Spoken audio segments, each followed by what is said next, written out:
नीरूपुर नाम के शहर में तेजस अपनी पत्नी नीरू के साथ रहता था। पति पत्नी दोनों ही नौकरी करते थे। एक दिन तेजस गांव अपनी माँ के पास फोन करता है। हेलो, प्रणाम माँ। जीते रहो माँ। तुम दादी बनने वाली हो है? अरे वाह, ठीक है बेटा, मैं कल ही आती हूँ। जब माँ जी शहर पहुंची तो बेटी बहू ने बहुत अच्छे से स्वागत किया। लीजिए माँ जी, चाय। अरे गर्मा गर्म पकौड़े ले आओ माँ के लिए। नीरू रसोई में गई और 2 मिनट में ही पकौड़े ले आई। वाह जी, ये लीजिए।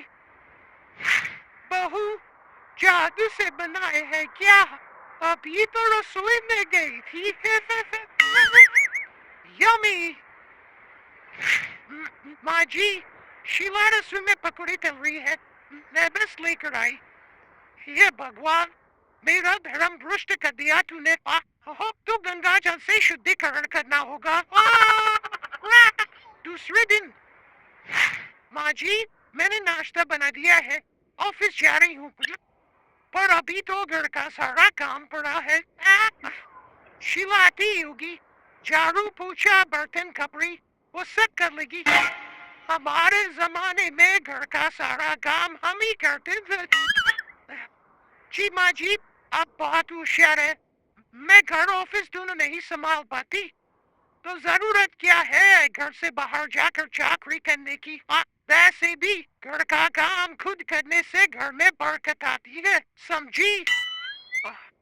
पर माँ जी, बार कुछ नहीं, इस महीने की पगार मिले फिर आप ही संबंध है। हाँ राकू नीरू तेजस से कहती है। सुनिए जी, माँ जी बोल रही थी कि मैं नौकरी छोड़ दूं। वैसे ठीक ही तो है, अभी तुम्हें आराम की जरूरत है।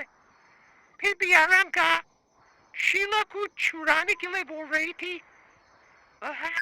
तो अब 24 घंटे में इतना काम तो कर ही सकती वो, पर जॉब पसंद है मुझे, घर पर मन नहीं लगेगा। अगले दिन जब दोनों ऑफिस के लिए निकल रहे थे, मेरी तो कोई कीमत ही नहीं है इस घर में। माँ जी, आजकल महंगाई बहुत है, रहन सहन भी बदल गया है। दोनों नौकरी करते हैं तभी ठीक रहता है। अच्छा, तू कहना क्या चाहती है? मेरा बेटा तुझे बिठा के खिला नहीं सकता है? तू ही इस घर का खर्च चला रही है? नहीं माँ जी, मेरा वो मतलब नहीं था। मतलब खूब समझती हूँ, ये बाल धूप में सफेद नहीं किए मैंने। अब तो ये रूस का काम हो गया था। तेजस भी रूस की छिक छिक से परेशान हो गया था। एक दिन उसने कहा, नीरू, वैसे भी तुम्हें मैटरनिटी लीव मिलने वाली है, तू अभी से ही छुट्टी ले लो। पर पर क्या, मेरी सैलरी अच्छी खासी है। आखिर नीरू ने रिजाइन कर दिया। जब बच्चा हुआ तो घर में सब बहुत खुश हुए। कुछ दिनों बाद तेजस फाइल देख रहा था। क्या हुआ तेजस, कुछ परेशान लग रहे हो? अब हाँ, वो हमारी जितनी सेविंग्स थी वो तो हॉस्पिटल में और छठी के फंक्शन में खत्म हो गई है नीरू। और अभी वैसे मंदी चल रही है तो मैं बोल रही थी कि मुन्ना को हेपेटाइटिस का टीका लगवाना है। नीरू, क्या पोस्टपोन नहीं कर सकते? नहीं जी, बिल्कुल नहीं। अब तेजस को समझ में आ रहा था कि उससे गलती हुई है। पैसों की कमी का असर घर के माहौल पर भी पड़ रहा था। अगले दिन, बेटा मेरा चश्मा और ये दवाइयाँ ले आना। पर चलती हुई माँ जी ने कहा, अब जी तेजस, मुन्ना के लिए दूध का डिब्बा और डायपर भी ले आना, और ये किराने के सामान की लिस्ट है, इसे भी लाना है। तेजस गुस्से में लिस्ट मरोड़ कर फेंकता है और चिल्लाता है, पैसे क्या पेड़ पर रुकते हैं? ये ले आना, वो ले आना। अरे पर ये जरूरत का सामान ही है। वो गुस्से में बिना कुछ कहे ऑफिस चला गया। ओ अरे अरे लंच तो ले चाहिए। नीरू दौड़ कर डिब्बा पकड़ाती है।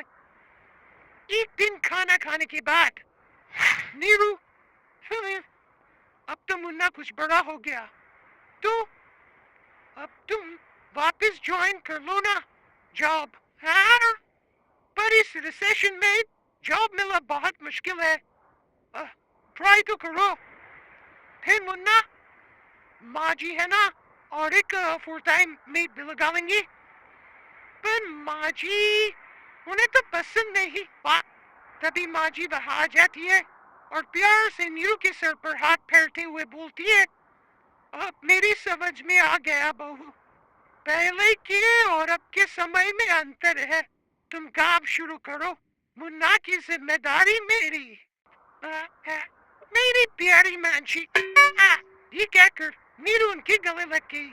शिक्षा, परिवर्तन संसार का नियम है, हमें भी समय के साथ चलना चाहिए।